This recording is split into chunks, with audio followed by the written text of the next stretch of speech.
Bopesa mimateya, boloboko ya mbongwana na ekolo Congo démocratique, yango nembano centre de formation Beni Fitir ezali koluka.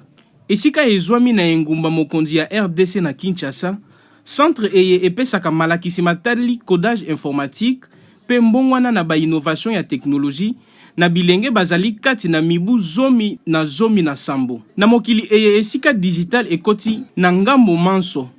Dudu lekate oyo azali kompaza sango ya mabongisi maye, alingi akela lolenge loko sala ete mbongwana to makambo masika mabotama na ekolo Congo démocratique. Biso toza Beni Fitir, toza ASBL oyo ezo sunga jeunesse na oyo etali éducation.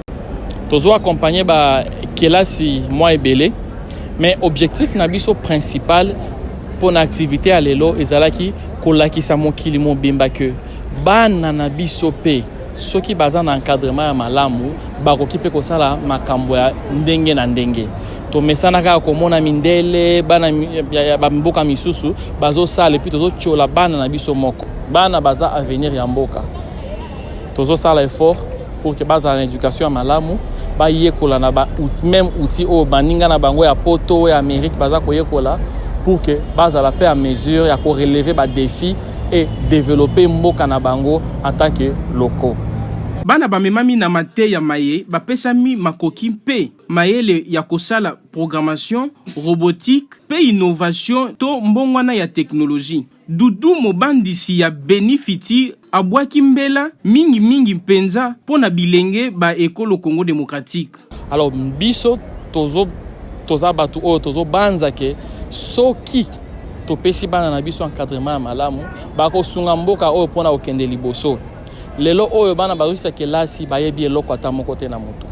Bazosisa kelasi il faut suba bana kokende na ba centre pona koyekola. Alors biso tolobi il faut moins attendre bazosisa kelasi azala déjà na capacité moko oyo akoki kozala positif pona société.